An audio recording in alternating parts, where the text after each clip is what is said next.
Vedare tinokuchingamidzai zvekare kune chimwe chirongwa pano paZim Facebook Secrets and Confessions. Tadzoka zvekare nemamwe mamessages. Rekedzai tibva tapinda mumamessages edu atadzoka takakubatirai. Message yedu yekutanga yakamira sekudai so. Hanzi makadi zvenyu mukoma, please post for me as ID. Ndiri mukadzi ane makore 33 years ekuberekwa. Ndinogarawo kumabvuku kutafara.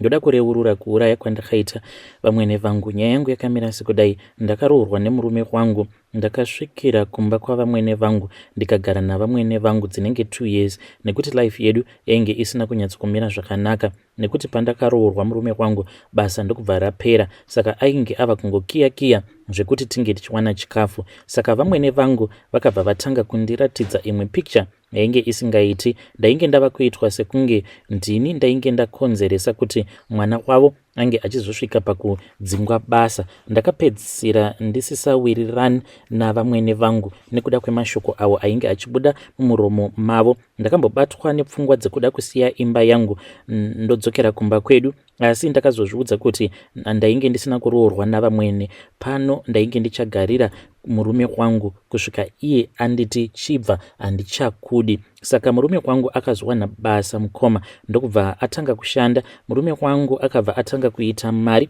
nekuda kwekuti pabasa pacho apo paainge oshanda aipota achiita mamwe heavy deals, but ivo vamwene vangu havana kumira kundishungurudza. Vainge vava kuti pei yemurume wangu ndivo vanofanira kuti vange vachitirongera, ende vachiti vana vangu ndakavachengeta ndiri ndega, saka ndofanira kutoti ndinge ndichitombodya mari yavo. Murume wangu ainge ava kuti akawana mari, chaindirwadza ndechekuti aitotanga atoudza amai vake.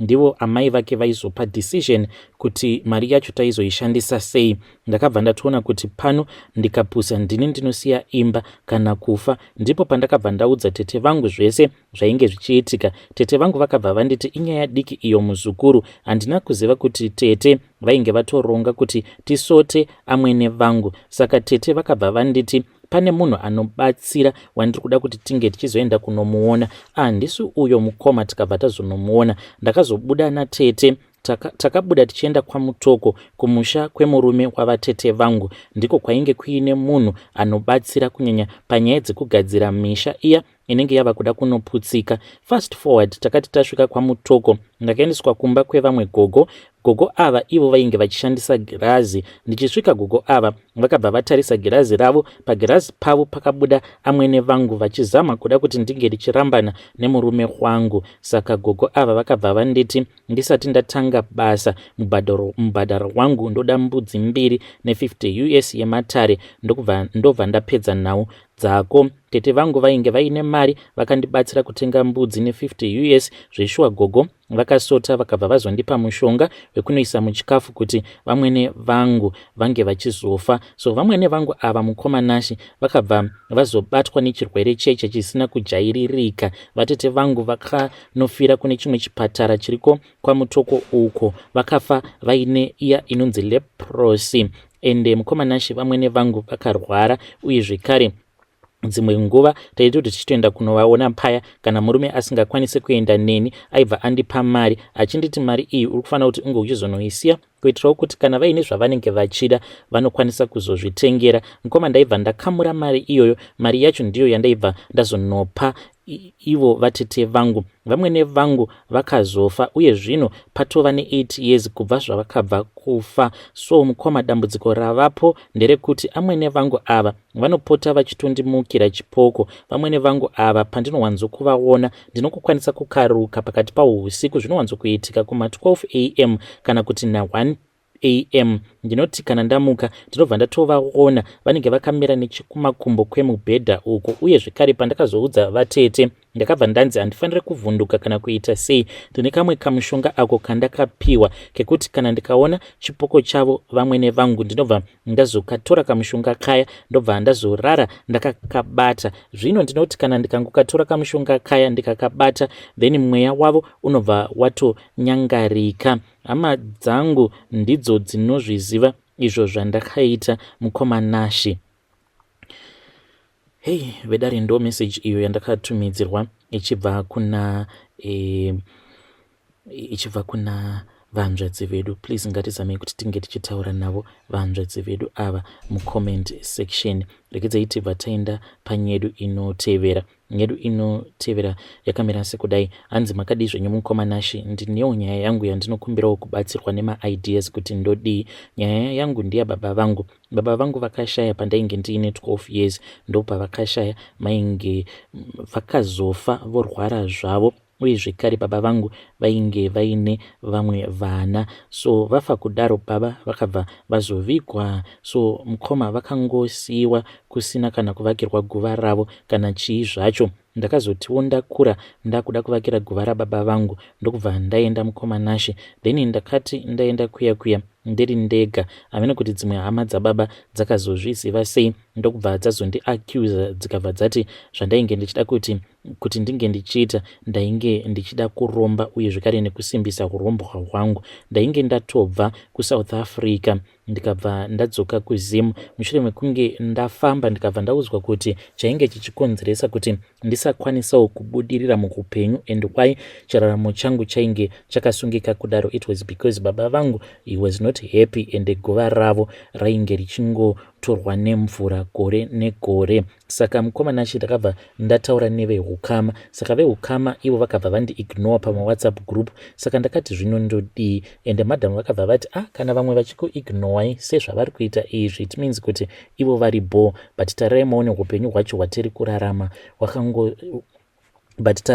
upenyu hwacho hwatiri kurarama kuti mabad luck ega. So mukoma ndozvandainge ndakafunga izvozvo. Tombstone ndainge ndakatotenga ndichiti handongonoisa hangu Tombstone racho, but vehukama vakabva vazozviramba nekuti ndainge ndakanzi panonoiswa Tombstone painge paine kachivanhu kaifanira kuti kange kachiitwa. Fine, mukoma Nashi vakati varamba kudaro, nanhasi uno Tombstone riya richiriko, but dambudziko manje ravapo nderekuti zvinhu izvi zvaipota zvichimbonditeverera mabad luck nei hazvisi kuitika kwandiri ndoga, but zvava kuitikawo kune vamwe vanin'ina vangu, sezvo baba vangu ava vainge vaine vana vemusango. Ndikutoona kutoti pava kutoitwa rusaro raganda rwero rwekuti vamwe vana ava vababa vemusango vanozviidza ivo vanonamata, like kaupenyu kavo kanoita sekunge kari kufamba ball, but mukuzonofamba kwatiri kuita isusu manje tavengwa nevehukama. Zviri kunzi ava vana ava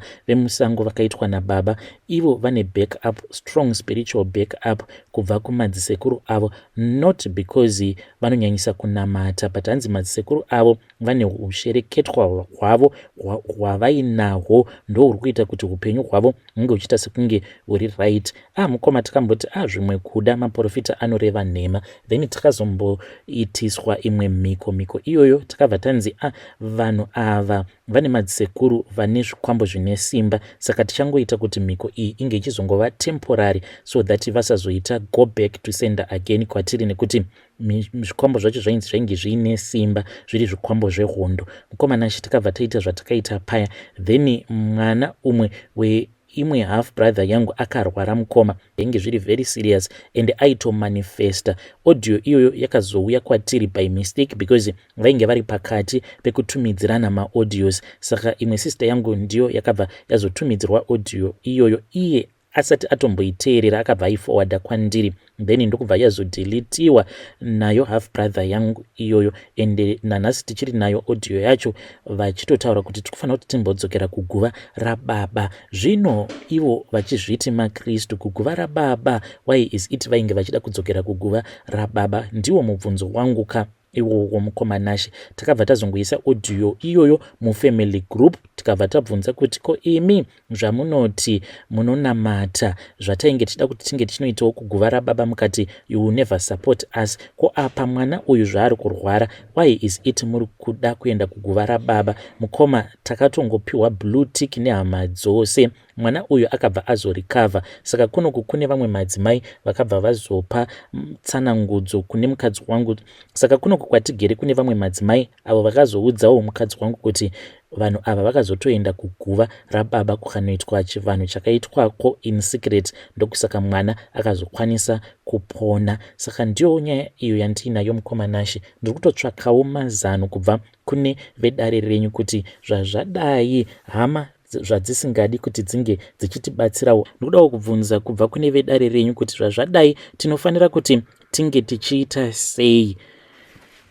Vedare ndo message iyo yandakatumidzirwa ichibva kuna mukoma vedu. Please ngatizamei kuti tinge tichitaura navo mukoma vedu ava mucomment section. Hanzi iniwo chandikuda kuziva kubva kune vedare renyu ndechekuti tinofanira kuti tinge tichiita sei, nekuti isusu ndisu tiri kusangana nemachallenges avo atiri kusangana nawo mukurarama, but avo vari kuzviti ivo vanonamata havana kana machallenges avari kusangana navo, saka vanenge vachingoti hakuna zvinofanira kuti zvinge zvichinoitwa kuguva nekuti isusu tinoita zvekunamata. Kana nanhasi uno hanzi guva rababa haritomborina kana tombstone, but ivo vanoratidza kuti panewo zvimwe zvavanopota vachiita in secret. Zvakangoma hazvo veduwe, ngatizamei kuti tinge tichitaura navo mucomment section. Regedzai tibva taenda panyedu inotevera. Nyedu inotevera yakamira sekudai. Hanzi makadi zvenyu mukoma, ndinokumbirawo kuti munge muchindiposterawo nyaya yanguwo makaviga chitupa changu. So inini ndakaroorwa mukoma ndikabva ndazorambana nemurume wangu. So nemurume wangu ndatova about 2 years kubva zvandakarambana nemurume, but chiri kundirwadza manje nawo ndechekuti ndakazotofind out by mistake kuti mwana wavatete ari kudanana neex-husband yangu. Saka ndinoda kubvunzawo kubva kune vedare renyu kuti zvinoita here kuti mwana wavatete vangu ange achizotanga kudanana neex-husband yangu. Ndakabva ndava confronta vatete ndikabva ndati vatete ndinokumbira kuti munge muchiudza mwana wenyu kuti ange achisiyana neex-husband yangu. Saka vatete vakangondiresponda vakanditi iwe pakakosha ndepekuti apo wati x it means your mistake that you will never repeat. Ko iwewe why wakakwanisa kuita move on tisina kana kumbogara takakubvunza kuti ko waitirei move on? Iyewo musiye ange achiita move on. Vatete vava kutoita sekunge inini handisirini hama yavo, ex-husband yangu ndiye atova hama yavo. Now it is common knowledge in the family kuti mwana wavatete ari kutodanana neex-husband yangu. Mukoma Nashe, the pain that I am feeling kana usiku handirari. Ndinozvibvunza mibvunzo yakasiyana siyana kuti okay, ko kana zvikazonzi mwana wavatete achasvika pakuzotoroorwa neex-husband yangu, what is going to happen? Ndiri kukumbirawo kuti mhuri yeZimbabwe inge ichindibatsira. Zvinhu izvi zviri kuitwa navatete nemwana wavo sandizvo here zvinozokonzeresa kuti vanhu vange vachizosvika pakuroyana? Because ini ndakazviudza hangu kuti handimbofi ndakaenda kun'anga, but nesituation yakadai mukoma, ini kana kun'anga kwacho ndinoenda so that munhu ange achipinda muvhu 6 feet underground, mukoma Nashe. Saka ndikudawo kuti mhuri yeZimbabwe inge ichindibatsira ipapo. Handisi munhu ane hutsinye, but all that I am asking for them is that she needs to let go. Ngaatsvake umwe munhu, not my ex-husband, please. He should just stay out of my life because the way that we broke up, it still hurts me to this very day, zvekuti ange achizongoramba arimo mumhuri, zvinhu zvekuti zvinozokwanisa kuzondirwadza. Please ndibatsireiwo mhuri yeZimbabwe nema-ideas. Ndichange ndichizotevererawo mucomment section. Vedare ndo message iyo yandakatumidzirwa ichibva kuna vahanzvadzi vedu. Please ngatizamei kuti tinge tichitaura navo. Hanzi ndafunga kuti ndinge ndichiuraya munhu kana kuri kunzi vanhu ava vakaramba vachingodanana. Saka ngativabatsireiwo mucomment section. Regedzai tibva taenda panyedu inotevera. Nyedu inotevera yakamira sekudai. Hanzi makadi zvenyu mukoma Nashe, ndinokumbirawo kuti munge muchindiposterawo nyaya yangu makavigawo chitupa changu. So inini ndine vamwe baba avo vandanga ndichifambidzana navo ndikangototi ndatova the second wife. Zvino pane nyaya iyo yakazotaurika, takati tirere zvedu mumachira. Saka munongozivawo kuti munenge muri pakati pekufadzana. Takazoti zvino tava kuonawo mavideos awa ebonde. This was after tabva mune imwe round tava kugadzirira kuti tinge tichiita imwe round zvekare. Saka takazongosangana nerimwe video revanhu vainge vachisika bonde, but mavideo iroro rainge riri video remurume mumwe chete nevakadzi vaviri